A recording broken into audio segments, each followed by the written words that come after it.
வணக்கம். 3 செய்திகள். திமுக ஆட்சியை களங்கப்படுத்தி மீண்டும் ஆட்சிக்கு வந்துவிட வேண்டும் என்ற எண்ணத்தை திட்டமிட்டு ஜெயலலிதா பொய் பிரச்சாரம் செய்து வருவதாக துணை முதல்வர் ஸ்டாலின் குற்றம் சுமத்தியுள்ளார். நெல்லை மாவட்டம் காலை ஜவஹர் திடலில் மாவட்ட திமுக செயலாளர் கற்பஞ்சாமி பாண்டியன் தலைமையில் நடைபெற்ற கூட்டத்தில் பேசிய துணை முதல்வர் ஸ்டாலின், திமுக ஆட்சி மீது எந்த குற்றச்சாட்டையும் ஆதாரத்துடன் கூற முடியாததால் 2G ஸ்பெக்ட்ரம் ஒதுக்கீட்டை கையில் எடுத்துக்கொண்டு ராஜா அமைச்சராக பொறுப்பேற்ற பிறகுதான் இந்த ஊழல் நடந்ததாக திட்டமிட்டு பிரச்சாரம் செய்வது தவறு என்றும், 2G அலைக்கற்றை ஒதுக்கீடு தொடர்பாக மத்திய தலைமை கணக்கு அதிகாரியின் அறிக்கையில் 1.76 லட்சம் கோடி ரூபாய் இழப்பு என்று கூறப்பட்டுள்ளது எந்த ஆதாரமோ புள்ளி விவரமோ இல்லை என்றும், 1999 ஆண்டு பாஜக ஆட்சியில் புதிய தேசிய தொலைத்தொடர்பு கொள்கை உருவாக்கப்பட்டு 1/4/99 முதல் நடைமுறைக்கு வந்ததன்படி ஏலம் நீக்கப்பட்டு முதலில் வருபவர்களுக்கு முன்னுரிமை அடிப்படையில் ஒதுக்கீடு செய்யப்பட்டது. அப்போது பாஜகவின் மறைந்த பிரமோத் மகாஜன் தான் மத்திய அமைச்சர். இந்த கொள்கையின்படி அலைக்கற்றை ஒதுக்கீடு பெற்ற நிறுவனங்கள் ஒரு குறிப்பிட்ட தொகையை முதலில் செலுத்த வேண்டும், பின்னர் வருமானத்தின் ஒரு பகுதியை தொடர்ந்து செலுத்த வேண்டும். இதன்படி அலைக்கற்றை ஒதுக்கீடு செய்யப்பட்டதில் 2002 இருந்து 2010 ஆண்டு வரை அரசுக்கு வருமானமாக 77,983 கோடி ரூபாய் கிடைத்துள்ளது. இதைத்தான் ஊழல் என்று பிரச்சாரம் செய்கின்றனர் என்றும், 2003-2004 ஆண்டில் ஜே ஆட்சியின் போது வரி விதிப்பு முறையாக மேற்கொள்ளாததால் 11,000 கோடி ரூபாய் வருவாய் இழப்பு என்று கணக்கு தணிக்கை அதிகாரிகள் கூறியிருந்தார். இதை ஏற்றுக்கொண்டு ஜெயலலிதா ராஜினாமா செய்தாரா என்றும், சொத்து குவிப்பு வழக்கை சந்திக்க தகுதி இல்லாமல் வாய்தா வாங்கி அலையும் ஜெயலலிதாவுக்கு திமுகவை பற்றி பேச எந்த தகுதியும் திராணியும் கிடையாது என்றும் அவர் தெரிவித்துள்ளார்.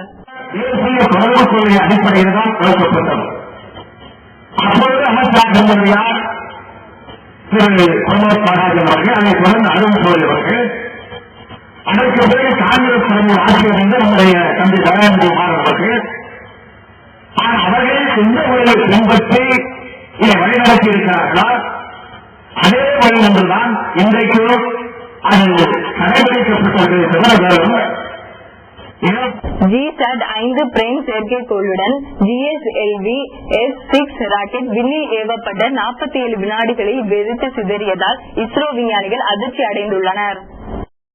இஸ்ரோ தகவல் தொடர்பு சேவைக்காக புதிதாக GSAT 5 பிரைம் என்ற செயற்கைக்கோளை உருவாக்கியது. 2310 கிலோ எடை கொண்ட இந்த செயற்கைக்கோள் சுமார் 12 ஆண்டுகள் வரை இயங்கும் வண்ணம் உருவாக்கப்பட்டு இதனை அனுப்ப GSLV F6 ராக்கெட்டும் பெரிய அளவில் உருவாக்கப்பட்டிருந்தது.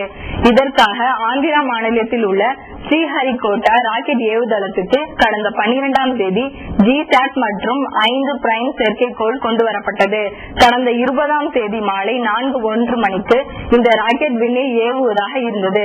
கடைசி நேரத்தில் ராக்கெட்டில் பொருத்தப்பட்டிருந்த கிரையோஜெனிக் இன்ஜினில் ஏற்பட்ட சிறிய கசிவு தெரிய வந்ததை அடுத்து ராக்கெட் விண்ணில் ஏவுவது தற்காலிகமாக தள்ளி வைக்கப்பட்டது. GSLV F6 ராக்கெட்டில் ஏற்பட்ட கசிவை இந்திய ரஷ்ய விஞ்ஞானிகள் 2 நாட்கள் தீவிரமாக நடத்திய ஆய்விற்கு பிறகு இந்த ராக்கெட் 25ஆம் தேதி விண்ணில் ஏவப்படும் என்று இஸ்ரோ அறிவித்தது. அதைத் தொடர்ந்து நேற்று மாலை 4:04 மணிக்கு GSLV F6 ராக்கெட் விண்ணில் செலுத்தப்பட்டது.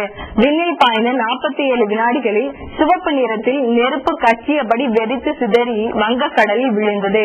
இதை பார்த்த விஞ்ஞானிகள் ராக்கெட் விண்ணில் ஏவுவதை பார்க்க கூடியிருந்த மக்களும் அதிர்ச்சியும் ஏமாற்றமும் அடைந்தனர்.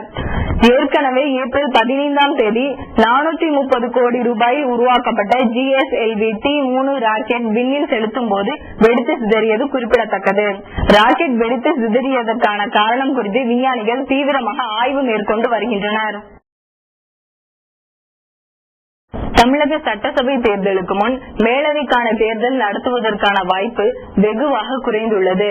சட்டசபை தேர்தல் முடிவுக்கு பின் ஆட்சி மாற்றம் ஏற்பட்டால் தமிழகத்தில் மேலவை அமையுமா என்ற சந்தேகம் எழுந்துள்ளது. தமிழகத்தில் சட்ட மேலவை அமைக்க கடந்த மே மாதம் சட்டசபையில் தீர்மானம் நிறைவேற்றப்பட்டு மத்திய அரசுக்கு அனுப்பி வைக்கப்பட்டதை தொடர்ந்து பாராளுமன்ற ஒப்புதலும் ஜனாதிபதியின் ஒப்புதலும் அடுத்தடுத்து கிடைத்தன. இதையடுத்து ஜூலை மாதத்தில் மேலவை தேர்தலுக்கான ஏற்பாடுகளை தேர்தல் கமிஷன் துவங்கியது. புதிதாக ஆசிரியர்கள், பட்டதாரிகள், உள்ளாட்சி பிரதிநிதிகள் தொகுதிகள் பிரித்தல், அதற்கேற்ப வாக்காளர் பட்டியல் தயாரித்தல் போன்ற பல்வேறு பணிகள் நடைபெற்றது. இந்நிலையில் இறுதி வாக்காளர் பட்டியல் வரும் ஜனவரி 20ஆம் தேதி வெளியிட வெளியிடப்பட வேண்டும் என தேர்தல் கமிஷன் அறிவித்துள்ளது. இறுதி வாக்காளர் பட்டியல் வெளியிட்ட பின் ஓட்டுச்சாவடிகள் முடிவு செய்தல், தேர்தலுக்கான அட்டவணை தயாரித்தல், மனு தாக்கல் செய்ய அவகாசம் வழங்குதல், பிரச்சாரத்துக்கு அவகாசம் வழங்குதல், அதன் பின் ஓட்டெடுப்பு நடத்துதல், ஓட்டு எண்ணிக்கை நடத்துதல் போன்ற பணிகளை மேற்கொள்ள வேண்டும். ஜனவரி 20ஆம் தேதிக்கு பின் இப்பணிகள் மேற்கொண்டால் மேலவைக்கான தேர்தல் ஏப்ரலில் தான் நடத்த முடியும். ஆனால் தமிழக சட்டசபைக்கு மே மாதம் முதல் வாரத்தில் பொது தேர்தல் நடத்தியாக வேண்டிய கட்டாயம் உள்ளதால் இதில் தேர்தல் கமிஷனும் மாநில நிர்வாகமும் தீவிர கவனம் செலுத்த வேண்டும். எனவே மேலவை தேர்தலில் தேர்தல் கமிஷனும் அரசு நிர்வாகமும் கவனம் செலுத்த வாய்ப்பில்லை.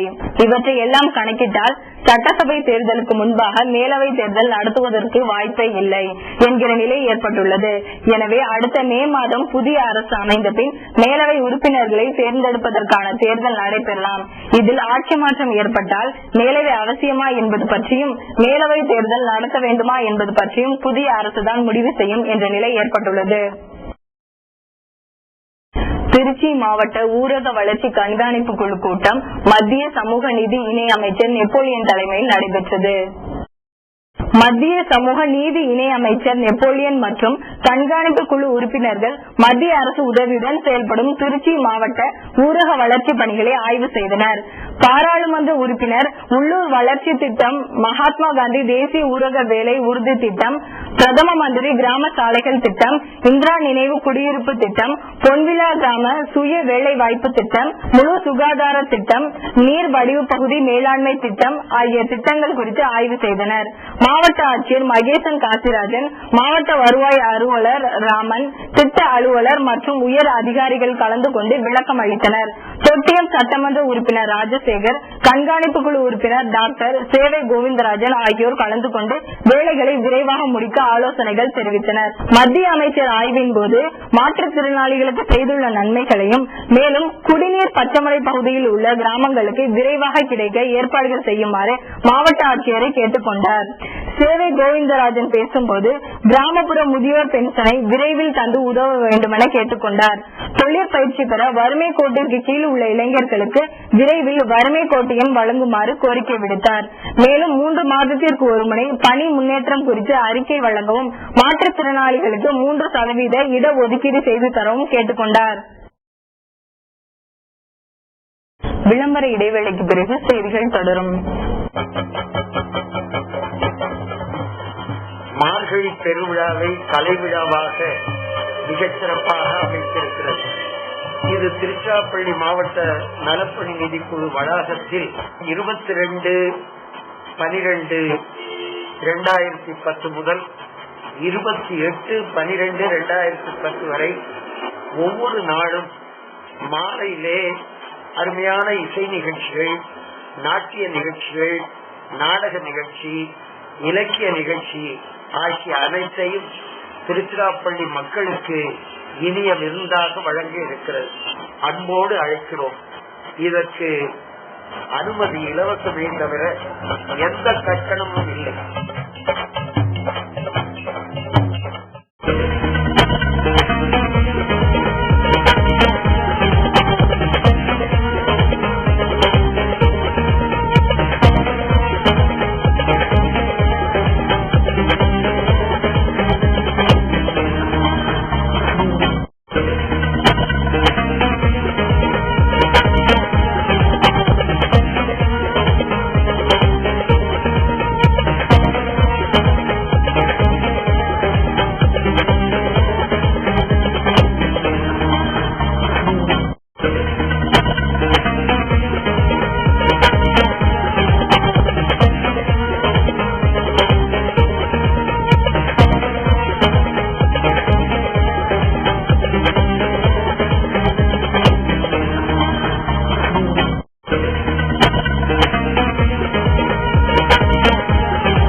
செய்திகள் தொடர்கின்றன.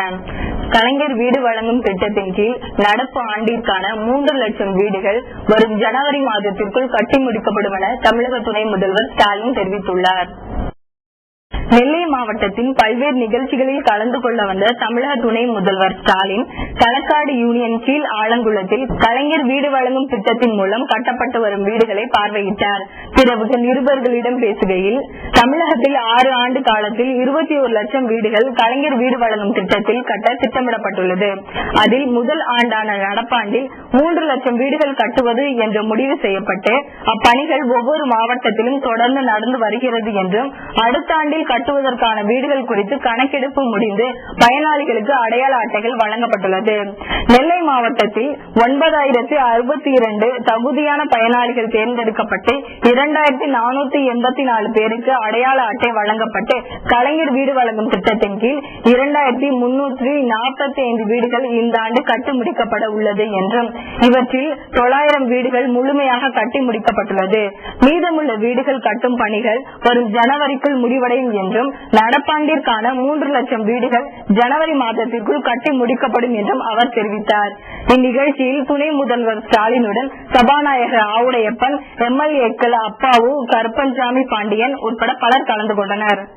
இந்தியாவில் எந்த மாநிலத்திலும் என்று குறிப்பிட்டு இப்போது குறிப்பிடக்கூடிய ஒரு திட்டம் இந்தியா என்ற உலகிலேயே எங்கும் நிறைவேற்றப்பட முடியாத ஒரு திட்டம் தான் கலைஞர் வீடு வழங்கக்கூடிய திட்டம்.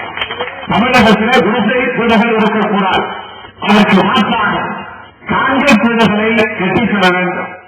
6ஆம் ஆண்டு சுனாமி நினைவு தினத்தை உலகம் முழுவதும் உள்ள மக்கள் மலரஞ்சலி செலுத்தி நிறைவு கூர்ந்தனர்.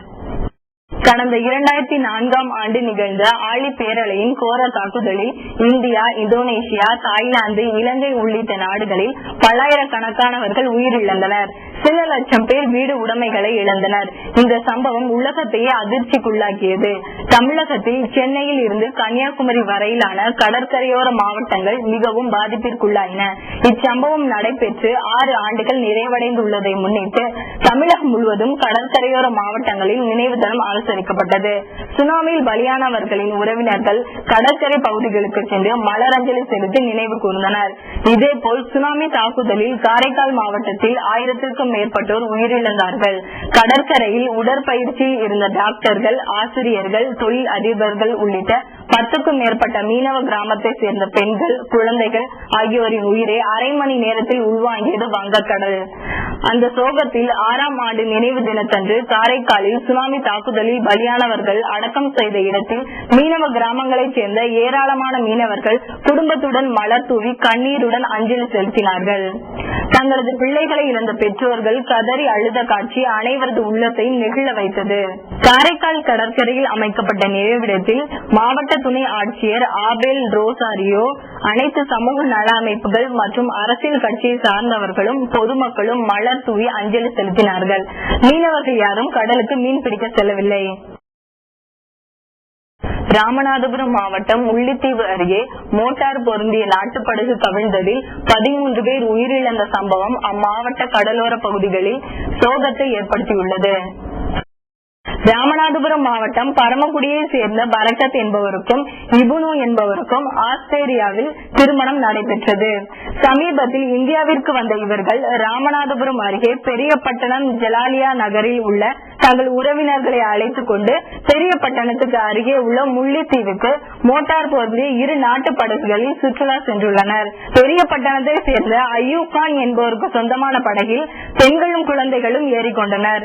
ரசூல் பி என்பவருக்கு சொந்தமான மற்றொரு படகில் ஆண்களும் சமையல் பாத்திரங்கள், சமையல் எரிவாயு, 2 ஆட்டுக்குட்டிகளையும் ஏற்றுக்கொண்டு சென்றுள்ளனர். படகு முள்ளித்தீவுக்கு அருகே சென்ற போது கடலில் மீன்கள் துள்ளுவதை பார்த்துக் கொண்டிருந்த பெண்கள் படகின் ஒரு ஓரமாக வரவும் படகு சுமை தாங்காமல் மூழ்கியதில் பெண்கள் அனைவரும் கடலில் மூழ்கினர். மற்றொரு படகில் இருந்த ஆண்களும் அருகில் இருந்த மீனவர்கள் சிலரை காப்பாற்றி கரைக்கு கொண்டு வந்தனர். தகவல் இருந்து இந்திய கடற்படை கடலோர காவல் படையினர் விரைந்து வந்து மீட்பு பணியில் ஈடுபட்டனர். இச்சம்பவத்தில் ஆஸ்திரேலியாவில் வசிக்கும் இபுனு மனைவி பரக்கத் உள்ளிட்ட 13 பேர் சம்பவ இடத்திலேயே உயிரிழந்துள்ளனர். இவர்களின் உடல்கள் ராமநாதபுரம் தலைமை அரசு மருத்துவமனைக்கு கொண்டு வரப்பட்டு பிரேத பரிசோதனைக்கு பிறகு உறவினர்களிடம் ஒப்படைக்கப்பட்டது. விபத்து நடந்த இடத்தை ராமநாதபுரம் மாவட்ட ஆட்சியர் தானா ஹரிஹரன், டிஜிடி அமல்ராஜ், எஸ்பி பிரதீப் குமார், தமிழக குடிசை மாற்று வாரியத்துறை அமைச்சர் சுப தங்கவேல், ஏ ஹசன் அலி ஆகியோர் நேரில் பார்வையிட்டனர்.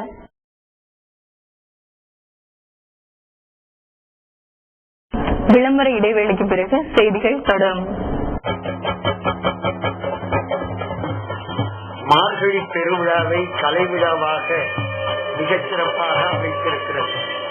இது திருச்சிராப்பள்ளி மாவட்ட நலப்பணி நிதிக்குழு வளாகத்தில் 22/12/2010 முதல் 28/12/2010 வரை ஒவ்வொரு நாளும் மாலையிலே அருமையான இசை நிகழ்ச்சிகள், நாட்டிய நிகழ்ச்சிகள், நாடக நிகழ்ச்சி, இலக்கிய நிகழ்ச்சி ஆகிய அனைத்தையும் திருச்சிராப்பள்ளி மக்களுக்கு இனிய விருந்தாக வழங்கி இருக்கிறது.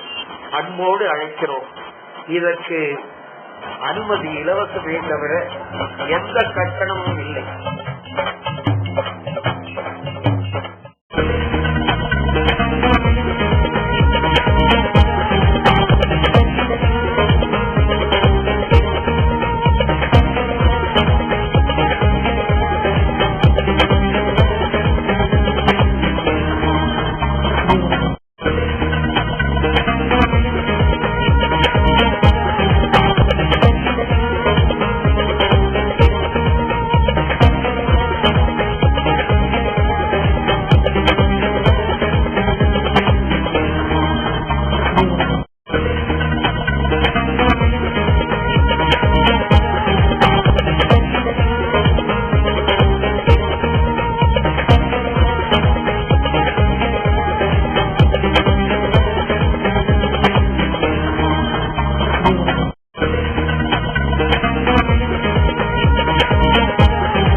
அலைக்கற்றை ஒதுக்கீட்டில் நடைபெற்ற முறைகேடுகளில் தொடர்புடைய முன்னாள் மத்திய அமைச்சர் ராஜா மீது நடவடிக்கை எடுக்க கோரி அதிமுகவினர் ஒரு நாள் அடையாள உண்ணாவிரதம் நடத்தியுள்ளனர்.